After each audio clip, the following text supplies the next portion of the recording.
ನನಗೆ ಈ ಜಗತ್ತಿನಲ್ಲಿ ನಿನ್ನ ಬಿಟ್ಟರೆ ಬೇರೆ ಯಾರೂ ಇಲ್ಲ ಎಂದು ಗೊತ್ತಿದ್ದು ಯಾಕೆ ನನ್ನನ್ನು ಹೀಗೆ ಬಿಟ್ಟು ಹೋದೆ?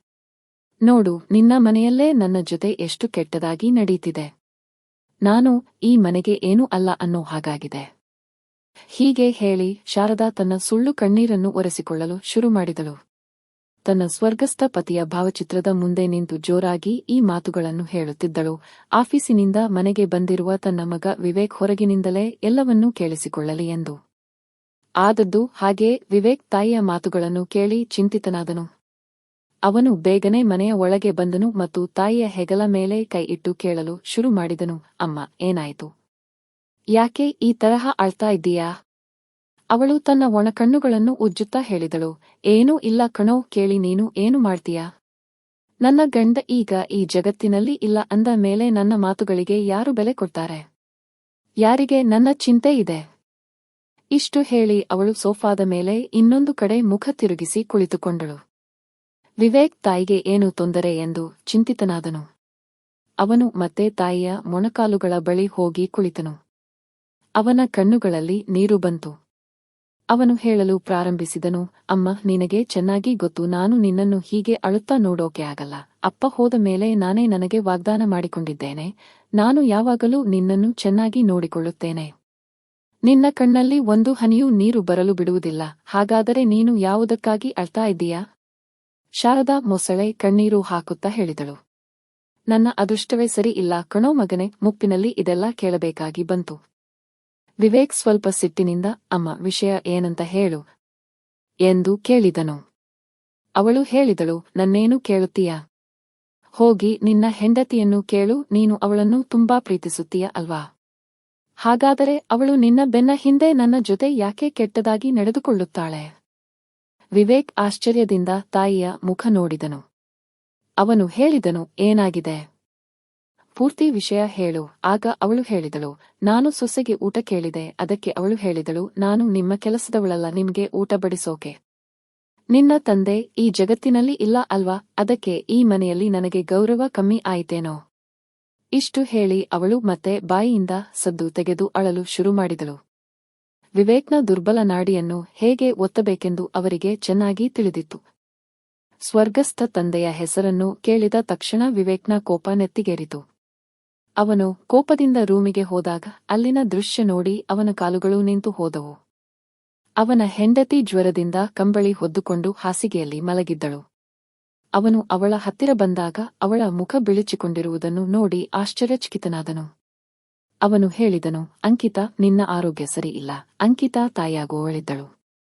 ಇಂತಹ ಸಮಯದಲ್ಲಿ ಅವಳು ಅನಾರೋಗ್ಯದಿಂದ ಇರುವುದನ್ನು ನೋಡಿ ವಿವೇಕ್ ತುಂಬಾ ಗಾಬರಿಯಾದನು.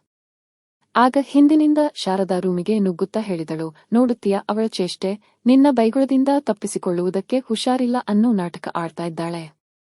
ವಿವೇಕ್ ಹತ್ತಿರ ಹೋಗಿ ಅಂಕಿತಾಳ ಹಣೆಯನ್ನು ಮುಟ್ಟಿ ನೋಡಿದಾಗ ಅವಳ ಹಣೆಯು ಬಿಸಿಯಾದ ಕಾವಲಿಯಂತೆ ಕಾದಿತ್ತು. ಅವನಿಗೆ ಆಘಾತವಾಯಿತು. ಅಂಕಿತಾ ತನ್ನ ಕಣ್ಣುಗಳನ್ನು ತೆರೆಯುತ್ತಿರಲಿಲ್ಲ. ಅವನು ತಕ್ಷಣವೇ ಅಂಕಿತಾಳನ್ನು ಎತ್ತಿಕೊಂಡು ಆಸ್ಪತ್ರೆಗೆ ಓಡಿದನು. ಹಿಂದಿನಿಂದ ಶಾರದಾ ರಕ್ತ ಕುದಿಯುವಂತೆ ಕೋಪಗೊಂಡಳು. ಆಸ್ಪತ್ರೆಯಲ್ಲಿ ಡಾಕ್ಟರ್ ತಕ್ಷಣವೇ ಅವಳನ್ನು ಅಡ್ಮಿಟ್ ಮಾಡಿಕೊಂಡು ಚಿಕಿತ್ಸೆ ಕೊಡಲು ಪ್ರಾರಂಭಿಸಿದರು. ವಿವೇಕ್ ತಲೆ ಹಿಡಿದುಕೊಂಡು ಒಂದು ಕುರ್ಚಿಯ ಮೇಲೆ ಕುಳಿತುಕೊಂಡು, ಅಂಕಿತಾಳ ಆರೋಗ್ಯ ತುಂಬಾ ಕೆಟ್ಟಿತ್ತು, ಆದರೂ ತಾಯಿ ನನಗೆ ಅವಳ ವಿರುದ್ಧವಾಗಿ ಯಾಕೆ ಪ್ರಚೋದಿಸುತ್ತಿದ್ದಳು ಎಂದು ಯೋಚಿಸಲು ಪ್ರಾರಂಭಿಸಿದನು.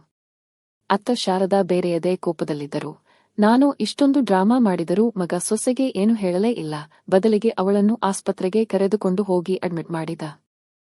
ಈಗ ಮನೆಯ ಎಲ್ಲಾ ಕೆಲಸಗಳನ್ನು ಶಾರದಾ ಮಾಡಬೇಕಾಗಿತ್ತು. ಅದಕ್ಕೆ ಅವರಿಗೆ ಇನ್ನೂ ಹೆಚ್ಚು ಕೋಪ ಬರುತ್ತಿತ್ತು. ಅವರು ಯಾವಾಗಲೂ ಮನೆಯಲ್ಲಿ ತಮ್ಮ ಮಾತೇ ನಡೆಯುವಂತೆ ಮಾಡಲು ಪ್ರಯತ್ನಿಸಿದರು. ಇದಕ್ಕಾಗಿ ಅವರು ಮನೆಯಲ್ಲಿ ತಮ್ಮ ಅಧಿಕಾರವೇ ಇರಬೇಕು ಎಂದು ಎಲ್ಲ ತಂತ್ರಗಳನ್ನು ಬಳಸುತ್ತಿದ್ದರು. ವಿವೇಕ್ ಮುಂದೆ ಸೊಸೆಯ ಹೆಸರನ್ನು ಹೇಳಿ ಅಳುತ್ತಾ ಗೋಗರೆಯುತ್ತಿದ್ದರು.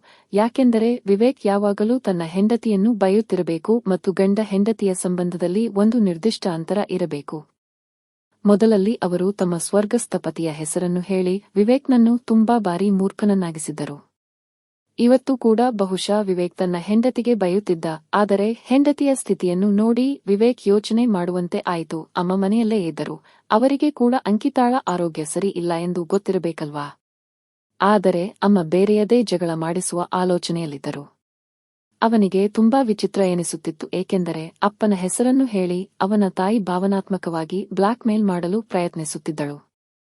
ಏನೇ ಆಗಲಿ ಡಾಕ್ಟರ್, ಈಗ ಅಂಕಿತಾ ಅಪಾಯದಿಂದ ಹೊರಗಿದ್ದಾಳೆ, ಆದರೆ ಅವಳನ್ನು ತುಂಬಾ ಚೆನ್ನಾಗಿ ನೋಡಿಕೊಳ್ಳುವ ಅವಶ್ಯಕತೆ ಇದೆ ಎಂದು ಹೇಳಿದರು. ಈಗ ವಿವೇಕ್ ಅಮ್ಮನ ನಿಜವಾದ ಮುಖವನ್ನು ನೋಡಿದ್ದ. ಅದಕ್ಕೆ ಅವನಿಗೆ ಹೆಂಡತಿಗಾಗಿ ಸ್ವಲ್ಪ ಭಯವಾಗಲು ಪ್ರಾರಂಭವಾಯಿತು. ಅದಕ್ಕೆ ಅವನು ಆಸ್ಪತ್ರೆಯಿಂದ ನೇರವಾಗಿ ಅವಳನ್ನು ಅವಳ ತವರು ಮನೆಗೆ ತಲುಪಿಸಿದನು. ಶಾರದಾಗೆ ಇದೆಲ್ಲ ಗೊತ್ತಾದಾಗ ಮುಖ ಸಿಂಡರಿಸಿಕೊಂಡು, ಮಗ ಸೊಸೆಗೆ ಈಗ ತಾನೇ 5ನೇ ತಿಂಗಳು, ಈಗಲೇ ತವರುಮನೆಯಲ್ಲಿ ಆರಾಮ ಮಾಡ್ತಾಳೆ, ಹಾಗಾದರೆ ಮನೆಯ ಕೆಲಸ ಯಾರು ಮಾಡೋದು? ವಿವೇಕ್ ಕಠಿಣವಾಗಿ ಹೇಳಿದನು. ಅಮ್ಮ, ನಿನಗೆ ಅವಳಿಂದ ತುಂಬಾ ದೂರುಗಳಿದ್ದವು, ಅದಕ್ಕೆ ಅವಳು ಅಲ್ಲೇ ಇರಲಿ. ನನಗೂ ಆಫೀಸಿನಿಂದ ಬಂದ ಮೇಲೆ ಪ್ರತಿದಿನ ಕಿರಿಕಿರಿ ಕೇಳೋಕೆ ಆಗಲ್ಲ. ಸ್ಪಷ್ಟವಾದ ಉತ್ತರ ಕೊಟ್ಟು ಅವನು ತನ್ನ ಕೆಲಸದಲ್ಲಿ ತೊಡಗಿದನು. ಆಗ ಶಾರದಾ ಕುದಿಯುತ್ತಾ ನಿಂತುಬಿಟ್ಟಳು. ಅವಳ ಇಷ್ಟವಿಲ್ಲದೆ ಸೊಸೆ ತವರುಮನೆಯಲ್ಲಿ ಆರಾಮ ಮಾಡ್ತಾ ಇರೋದು ಅವಳಿಗೆ ಸಹಿಸಲು ಸಾಧ್ಯವಾಗುತ್ತಿರಲಿಲ್ಲ. ಸರಿ, ವಿವೇಕ್ ಅಮ್ಮನ ನಿಜ ಸ್ವರೂಪವನ್ನು ಅರ್ಥ ಮಾಡಿಕೊಂಡಿದ್ದ. ಅದಕ್ಕೆ ಅವನು ತನ್ನ ಹೆಂಡತಿಯ ಜೊತೆ ಏನೂ ತಪ್ಪು ನಡೆಯದಂತೆ ನೋಡಿಕೊಳ್ಳಲು ನಿರ್ಧರಿಸಿದ್ದ. ಅತ್ತ ಅಂಕಿತಾಳಿಗೆ ತವರು ಮನೆಯಲ್ಲಿ ಆರಾಮ ಸಿಗುತ್ತಿತ್ತು. ಆದರೆ ಇಲ್ಲಿ ಶಾರದಾ ಮನೆಯ ಕೆಲಸ ಮಾಡಿ ಮಾಡಿ ಸಿಟ್ಟಾಗಿದ್ದರು ಮತ್ತು ಒಂದು ಸರಿ ಸೊಸೆ ಬರಲಿ, ಆಮೇಲೆ ಎಲ್ಲಾ ಸೈಡು ತೀರಿಸಿಕೊಳ್ಳುತ್ತೇನೆ ಎಂದು ಯೋಚಿಸುತ್ತಿದ್ದರು. 9 ತಿಂಗಳ ನಂತರ ಅಂಕಿತಾ ಒಂದು ಮುದ್ದಾದ ಮಗುವಿಗೆ ಜನ್ಮ ನೀಡಿದಳು. ಮಗುವಿನ ಜನನದ ನಂತರ 1 ತಿಂಗಳೊಳಗೆ ಅವಳು ಅತ್ತೆ ಮನೆಗೆ ವಾಪಸ್ ಬಂದಳು, ಏಕೆಂದರೆ ಈಗ ಅವಳು ತನ್ನ ಗಂಡನಿಂದ ಹೆಚ್ಚು ದಿನ ದೂರ ಇರಲು ಬಯಸುತ್ತಿರಲಿಲ್ಲ. ಈಗ ಶಾರದಾ ಸೊಸೆಯನ್ನು ತೊಂದರೆ ಮಾಡುವ ಹೊಸ ಹೊಸ ನೆಪಗಳನ್ನು ಹುಡುಕಲು ಪ್ರಾರಂಭಿಸಿದ್ದರು. ಅವರು ಅವಳ ಮಗುವನ್ನು ಕೂಡ ನೋಡಿಕೊಳ್ಳುತ್ತಿರಲಿಲ್ಲ ಮತ್ತು ಒಂದೇ ಸಮಯದಲ್ಲಿ ಹೆಚ್ಚು ಕೆಲಸಗಳನ್ನು ಹೇಳಿ ತೊಂದರೆ ಮಾಡುತ್ತಿದ್ದರು. ಅಂಕಿತಾ ಆದರೂ ಎಲ್ಲವನ್ನೂ ಚೆನ್ನಾಗಿ ನಿಭಾಯಿಸುತ್ತಿದ್ದಳು, ಏಕೆಂದರೆ ಅವಳು ಅತ್ತೆ ಅವಳ ಸಹಾಯ ಮಾಡ್ತಾರೆ ಎಂದು ಯಾವುದೇ ನಿರೀಕ್ಷೆ ಇಟ್ಟುಕೊಂಡಿರಲಿಲ್ಲ. ಆದರೆ ಕೆಲಸದ ಹೊರೆ ಹೆಚ್ಚಿಸಿ ಸೊಸೆಯ ತೊಂದರೆಗಳನ್ನು ಜಾಸ್ತಿ ಮಾಡುತ್ತಿದ್ದರು. ಒಂದು ದಿನ ಅಂಕಿತಾ ಮಗುವನ್ನು ರೂಮಿನಲ್ಲಿ ಮಲಗಿಸುತ್ತಿದ್ದಳು. ಆಗ ಶಾರದಾ ಬಂದು ಹೇಳಲು ಶುರು ಮಾಡಿದಳು, ಅಂಕಿತಾ, ನಿನ್ನ ಎಲ್ಲಾ ವೈಯಕ್ತಿಕ ಸಾಮಾನುಗಳನ್ನು ಈ ರೂಮಿನಿಂದ ತೆಗೆದುಕೊಂಡು ಹೋಗು. ಏನೂ ಇಲ್ಲ, ನನ್ನ ಅಣ್ಣ ಯಾವುದೋ ಪ್ರಾಜೆಕ್ಟ್ ಸಲುವಾಗಿ ನಮ್ಮ ಊರಿಗೆ ಬರ್ತಾರೆ, ಅದಕ್ಕೆ ಅವರು ನಮ್ಮ ಮನೆಯಲ್ಲೇ ಇರಲಿ ಎಂದು ಯೋಚಿಸುತ್ತಾ ಇದ್ದೇನೆ. ಅವರ ಕೆಲಸ ಸುಮಾರು 1 ವರ್ಷದವರೆಗೆ ನಡೆಯುತ್ತದೆ, ಅದಕ್ಕೆ ಅವರು ಇಲ್ಲೇ ಇರುತ್ತಾರೆ. ನಮ್ಮ ಮನೆಯಲ್ಲಿ ಬೇರೆ ರೂಮ್ ಇಲ್ಲ, ಅದಕ್ಕೆ ನಾನು ನಿನ್ನ ರೂಮಲ್ಲೇ ಅವರು ಇರಲಿ ಅಂತ ಯೋಚಿಸುತ್ತಾ ಇದ್ದೇನೆ. ನೀನು ಈ ರೂಮ್ ಖಾಲಿ ಮಾಡು ಮತ್ತು ಸ್ಟೋರ್ ರೂಮಿಗೆ ಹೋಗು. ಅಂಕಿತಾ ಆಶ್ಚರ್ಯದಿಂದ, ಆದರೆ ಮಾವನವರೇ, ಸ್ಟೋರ್ ರೂಮ್ ತುಂಬಾ ಚಿಕ್ಕದಾಗಿದೆ, ಅದರಲ್ಲಿ ನಾವು ಹೇಗೆ ಇರೋದು ಎಂದು ಹೇಳಿದಳು. ಆಗ ಅವರು, ನೀನು ನಿನ್ನ ಮಗುವಿನ ಜೊತೆ ಆರಾಮವಾಗಿ ಇರಬಹುದು. ಒಂದು ಹಳೆಯ ಮಡಚುವ ಮಂಚ ಸ್ಟೋರ್ ರೂಮಿನಲ್ಲಿ ಬಿದ್ದಿದೆ, ಅದನ್ನು ಸ್ವಚ್ಛ ಮಾಡಿ ಹಾಸಿಕೊಳ್ಳು. ನಿನ್ನ ಮಗನ ಜೊತೆ ಅಲ್ಲಿ ಆರಾಮವಾಗಿರು. ವಿವೇಕ್ ಅವನ ಮಾವನ ಜೊತೆ ಇದೇ ರೂಮಲ್ಲಿ ಇರ್ತಾನೆ, ಅದಕ್ಕೆ ಅವನಿಗೆ ಏನು ತೊಂದರೆ ಆಗಲ್ಲ ಎಂದು ಹೇಳಿದರು. ಇದನ್ನು ಕೇಳಿ ಅಂಕಿತಾ ಆಶ್ಚರ್ಯಚಕಿತನಾದಳು. ಶಾರದಾ ಆರ್ಡರ್ ಮಾಡುತ್ತಾ 2 ದಿನಗಳಲ್ಲಿ ರೂಮ್ ಖಾಲಿ ಮಾಡು ಎಂದು ಹೇಳಿದರು. ಅಂಕಿತಾ ವಿರೋಧ ತುಂಬಿದ ಧ್ವನಿಯಲ್ಲಿ, ಮಾವನವರೇ, ನಾನು ನನ್ನ ರೂಮ್ ಬಿಡಲ್ಲ, ಸಣ್ಣ ಮಗುವಿನ ಜೊತೆ ನನಗೆ ತೊಂದರೆಯಾಗುತ್ತೆ. ನೀವು ನನ್ನ ಬಗ್ಗೆ ಯಾಕೆ ಯೋಚಿಸುತ್ತಿಲ್ಲ ಎಂದು ಕೇಳಿದಳು. ಆಗ ಶಾರದಾ ಮುಖ ಸಿಂಡರಿಸಿಕೊಂಡು, ಅಂಕಿತಾ, ಈಗ ಈ ಪೂರ್ತಿ ಮನೆ ನಿಂದೆ ಮತ್ತು ನಾನು ಪೂರ್ತಿ ಮನೆ ನಿಂದೆ ಅಂತ ಹೇಳಿದ ಮೇಲೆ ನೀನು ಸ್ಟೋರ್ ರೂಮ್ನು ನಿನ್ನ ರೂಮ್ ಅಂತ ಯಾಕೆ ಅಂದುಕೊಳ್ಳಬಾರದು ಎಂದು ಹೇಳಿದರು. ಅಂಕಿತಾ ದೃಢ ಸ್ವರದಲ್ಲಿ, ಅತ್ತೆ, ನೀವು ಏನೇ ಹೇಳಿ, ನಾನು ಸ್ಟೋರ್ ರೂಮ್ನು ನನ್ನ ರೂಮ್ ಅಂತ ಯಾವತ್ತೂ ಅಂದುಕೊಳ್ಳುವುದಿಲ್ಲ ಎಂದು ಹೇಳಿದಳು.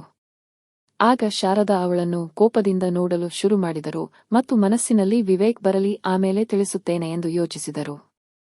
ಸಂಜೆ ವಿವೇಕ್ ಬರುವ ಸಮಯವಾದಾಗ ಹೊರಗೆ ವಿವೇಕ್ನ ಬೈಕ್ನ ಸದ್ದು ಕೇಳಿದ ತಕ್ಷಣ ಶಾರದಾ ಮತ್ತೆ ಪತಿಯ ಭಾವಚಿತ್ರದ ಮುಂದೆ ನಿಂತು ಕಣ್ಣೀರು ಹಾಕುತ್ತಾ, ನೀವು ನನ್ನನ್ನು ಯಾಕೆ ಬಿಟ್ಟು ಹೋದ್ರಿ? ಈ ಮನೆಯಲ್ಲಿ ಯಾರೂ ನನ್ನ ಮಾತನ್ನು ಕೇಳುವುದಿಲ್ಲ, ಈಗ ಈ ಮನೆಯಲ್ಲಿ ನನ್ನ ತವರುಮನೆಯವರನ್ನು ಕೂಡ ಗೌರವಿಸುವುದಿಲ್ಲ ಎಂದು ವಿಲಾಪಿಸಲು ಶುರು ಮಾಡಿದರು. ವಿವೇಕ್ನ ಕಿವಿಗೆ ಸದ್ದು ತಲುಪಿತ್ತು. ಮತ್ತೆ ಏನೋ ಒಂದು ತಮಾಷೆ ಆಗಲಿದೆ ಎಂದು ಅವನಿಗೆ ಅರ್ಥವಾಗಿತ್ತು. ಅವನು ಮನೆ ಒಳಗೆ ಬಂದಾಗ ಅವನ ತಾಯಿ ಅಳುತ್ತಾ, ಮಗ ನೋಡು, ನಿನ್ನ ಮಾವ ಈ ಊರಿನಲ್ಲಿ ಕೆಲಸ ಮಾಡಲು ಬರುತ್ತಿದ್ದಾರೆ. ನಾನು ಸೊಸೆಗೆ ಹೇಳಿದೆ ಅವರಿಗಾಗಿ ರೂಮ್ ಖಾಲಿ ಮಾಡು ಅಂತ. ಆದರೆ ಅವಳು ನನಗೆ ನಿರಾಕರಿಸುತ್ತಿದ್ದಾಳೆ. ನಿಮ್ಮ ಅಪ್ಪ ಈ ಜಗತ್ತಿನಲ್ಲಿ ಇದ್ದಿದ್ರೆ ಯಾವತ್ತೂ ನನ್ನನ್ನು ಇಷ್ಟೊಂದು ಅವಮಾನ ಮಾಡ್ತಾ ಇರಲಿಲ್ಲ ಎಂದು ಹೇಳಿ ಅಳಲು ಶುರು ಮಾಡಿದಳು. ಅದಕ್ಕೆ ವಿವೇಕ್ ಸಿಟ್ಟಾಗಿ, ಅಮ್ಮ, ಅಪ್ಪ ಈ ಜಗತ್ತಿನಲ್ಲಿ ಇದ್ದಿದ್ರೆ ನಿನ್ನನ್ನೇ ಬೈಯುತ್ತಿದ್ದರು. ಮನೆಯ ಸೊಸೆಯಿಂದ ರೂಮ್ ಕಿತ್ತುಕೊಂಡು ಅತಿಥಿಗಳಿಗೆ ಕೊಡುತ್ತಿದ್ದರಾ? ಮಾವ ಈ ಊರಿಗೆ ಬರ್ತಿದ್ದಾರೆ ಅಂದ್ರೆ ಅವರು ಬೇರೆ ವ್ಯವಸ್ಥೆ ಮಾಡಿಕೊಂಡು ಬರ್ತಿದ್ದಾರಲ್ವಾ? ಅವರ ಕಂಪನಿಯ ಕಡೆಯಿಂದ ಪ್ರಾಜೆಕ್ಟ್ ಸಿಕ್ಕಿದೆ ಅಂದ್ರೆ ಅವರು ಅವರ ವಾಸಕ್ಕೆ ವ್ಯವಸ್ಥೆ ಮಾಡ್ತಾರಲ್ವಾ. ನೀವು ನಿಮ್ಮ ಸೊಸೆಯ ರೂಮ್ ಖಾಲಿ ಮಾಡಿಸುವುದಕ್ಕೆ ಏನು ಅವಶ್ಯಕತೆ ಇದೆ ಎಂದು ಹೇಳಿದನು. ಮಗನ ಮಾತಿನಲ್ಲಿ ವಿರೋಧವನ್ನು ಕೇಳಿ ಶಾರದಾಳ ಮುಖ ಕೋಪದಿಂದ ಕೆಂಪಾಯಿತು. ಈಗ ಅವರು ಇನ್ನೂ ಹಠ ಹಿಡಿದು ಇಲ್ಲ ನನ್ನ ಅಣ್ಣ ನನ್ನ ಊರಿಗೆ ಬರ್ತಾರೆ ಅಂದ್ರೆ ನನ್ನ ಮನೆಯಲ್ಲೇ ಇರಬೇಕು ಎಂದು ಹೇಳಲು ಶುರು ಮಾಡಿದರು. ವಿವೇಕ್ ಅವರಿಗೆ ಸಮಾಧಾನ ಮಾಡಲು ಪ್ರಯತ್ನಿಸುತ್ತಾ ಅಮ್ಮ ಇದು 1-2 ದಿನದ ಮಾತಲ್ಲ, ಇಷ್ಟು ಜಾಸ್ತಿ ದಿನದವರೆಗೆ ನಾವು ಇಷ್ಟೊಂದು ಹೊಂದಾಣಿಕೆ ಮಾಡಿಕೊಳ್ಳಲು ಆಗಲ್ಲ. ಈಗ ಮನೆಯಲ್ಲಿ ಜಾಸ್ತಿ ರೂಮ್ಗಳಿಲ್ಲ ಅಂದ್ರೆ ನಾನು ಏನು ಮಾಡೋದು? ಸ್ಟೋರ್ ರೂಮ್ನಲ್ಲಿ ಅತಿಥಿಗಳನ್ನ ಕೂಡ ಇಡಲು ಸಾಧ್ಯವಿಲ್ಲ. ಯಾರೇ ಅತಿಥಿಗಳು ಬಂದರೂ ಸ್ವಲ್ಪ ದಿನಗಳವರೆಗೆ ಹೊಂದಾಣಿಕೆ ಮಾಡಿಕೊಳ್ಳುತ್ತೇವೆ, ಆದರೆ ಇಷ್ಟು ದಿನಗಳವರೆಗೆ ಯಾರೂ ಹೊಂದಾಣಿಕೆ ಮಾಡಿಕೊಳ್ಳಲು ಆಗಲ್ಲ ಎಂದು ಹೇಳಿದನು. ಆದರೆ ಶಾರದಾ ಅಳುತ್ತಾ ನನ್ನ ಗಂಡ ಈ ಜಗತ್ತಿನಲ್ಲಿ ಇಲ್ಲ, ಅದಕ್ಕೆ ನೀನು ನನ್ನ ಮಾತು ಯಾಕೆ ಕೇಳುತ್ತೀಯಾ ಎಂದು ಹೇಳಿದಳು. ವಿವೇಕ್ ಸಿಟ್ಟಿನಿಂದ ಸರಿ ಅಮ್ಮ ನಾನು ಒಂದು ಕೆಲಸ ಮಾಡ್ತೇನೆ. ಎಲ್ಲಾದರೂ ಬಾಡಿಗೆ ಮನೆ ನೋಡಿ 1 ವರ್ಷದವರೆಗೆ ಅಲ್ಲೇ ಶಿಫ್ಟ್ ಆಗಿಬಿಡ್ತೇನೆ. ನೀವು ಆರಾಮವಾಗಿ ಮಾವನನ್ನು ಮನೆಯಲ್ಲಿ ಇಟ್ಟುಕೊಳ್ಳಿ ಎಂದು ಹೇಳಿ ತನ್ನ ರೂಮಿಗೆ ಹೋದನು. ಅದಕ್ಕೆ ಶಾರದಾ ಹಾಗೆ ನಿಂತುಬಿಟ್ಟಳು. ವಿವೇಕ್ ಇಷ್ಟೊಂದು ಬೇಜವಾಬ್ದಾರಿಯಿಂದ ನಡೀತಾನೆ ಅಂತ ಅವರು ಯಾವತ್ತೂ ಯೋಚಿಸಿರಲಿಲ್ಲ. ಪತಿಯ ಹೆಸರಿನಲ್ಲಿ ಅಳುತ್ತಾ ವಿವೇಕ್ನಿಂದ ಪ್ರತಿಯೊಂದು ಮಾತನ್ನು ಒಪ್ಪಿಸಿಕೊಳ್ಳುತ್ತೇನೆ ಎಂದು ಅವರು ಅಂದುಕೊಂಡಿದ್ದರು. ಆದರೆ ಅವನ ತಾಯಿ ಪ್ರತಿಯೊಂದು ಸರಿ ತಪ್ಪು ಮಾತಿನಲ್ಲಿ ತನ್ನ ಸ್ವರ್ಗಸ್ಥ ತಂದೆಯ ಹೆಸರಿನ ಆಸರೆ ತೆಗೆದುಕೊಳ್ಳುತ್ತಾರೆ ಎಂದು ವಿವೇಕ್ ನೋಡಿದ್ದ ಮತ್ತು ಈ ಮಾತು ಅವನಿಗೆ ಒಳಗಿನಿಂದ ನೋವು ಕೊಟ್ಟಿತ್ತು. ಅದಕ್ಕೆ ಇನ್ಮುಂದೆ ತಂದೆಯ ಹೆಸರು ಮಧ್ಯದಲ್ಲಿ ಬಂದರೂ ತಾಯಿಯ ತಪ್ಪು ಮಾತಿಗೆ ಎಂದಿಗೂ ಬೆಂಬಲ ಕೊಡುವುದಿಲ್ಲ ಎಂದು ಅವನು ಯೋಚಿಸಿದ್ದ. ಏನೇ ಆಗಲಿ ಸ್ವಲ್ಪ ದಿನಗಳವರೆಗೆ ಶಾರದಾ ಮಗ ಸೊಸೆಯಿಂದ ಮುಖ ತಿರುಗಿಸಿಕೊಂಡು ಇದ್ದರು. ಆದರೆ ಇರಲು ಕೊನೆಗೆ ಮಗ ಸೊಸೆಯ ಜೊತೆಯಲ್ಲೇ ಇರಬೇಕಾಗಿತ್ತು. ಅದಕ್ಕೆ ನಿಧಾನವಾಗಿ ಸಹಜರಾದರು. ಆದರೆ ಈಗ ಅವರಿಗೆ ಒಂದು ಪಾಠ ಸಿಕ್ಕಿತ್ತು. ಪತಿಯ ಹೆಸರಿನಲ್ಲಿ ಅಳುತ್ತಾ ಎಂದಿಗೂ ಮಗನನ್ನು ಭಾವನಾತ್ಮಕವಾಗಿ ಬ್ಲಾಕ್ ಮೇಲ್ ಮಾಡಲು ಪ್ರಯತ್ನಿಸಬಾರದು ಎಂದು. ಯಾಕೆಂದರೆ ಮಗ ಒಂದು ಕ್ಷಣದಲ್ಲಿ ಅವರಿಗೆ ಒಂದು ಮಾತು ಅರ್ಥ ಮಾಡಿಸಿದ್ದ. ಅವರು ಮನೆಯ ವಾತಾವರಣವನ್ನು ಹಾಳು ಮಾಡಲು ಪ್ರಯತ್ನಿಸಿದರೆ ಅವನು ಮನೆ ಬಿಟ್ಟು ಕೂಡ ಹೋಗಬಹುದು ಎಂದು. ಸ್ನೇಹಿತರೇ, ಸುಳ್ಳು, ಭಾವನಾತ್ಮಕ ಒತ್ತಡ ಮತ್ತು ಸ್ವಾರ್ಥದಿಂದ ಸಂಬಂಧಗಳನ್ನು ನಿಯಂತ್ರಿಸಲು ಪ್ರಯತ್ನಿಸಿದರೆ ಕೊನೆಗೆ ಒಂಟಿತನ ಮತ್ತು ಪಶ್ಚಾತ್ತಾಪವೇ ಸಿಗುತ್ತದೆ. ಗೌರವ ಮತ್ತು ಆತ್ಮೀಯತೆ ಬಲವಂತದಿಂದಲ್ಲ, ಸತ್ಯ ಮತ್ತು ತಿಳುವಳಿಕೆಯಿಂದ ಬೆಳೆಯುತ್ತದೆ. ಸ್ನೇಹಿತರೆ, ಈ ಕತೆ ಇಷ್ಟವಾದರೆ ಕಾಮೆಂಟ್ ಮಾಡಿ ತಿಳಿಸಿ ಮತ್ತು ಹೊಸ ಕತೆಗಳಿಗಾಗಿ ನಮ್ಮ ಚಾನೆಲ್ ಅನ್ನು ಸಬ್ಸ್ಕ್ರೈಬ್ ಮಾಡಿಕೊಳ್ಳಿ. ಧನ್ಯವಾದಗಳು.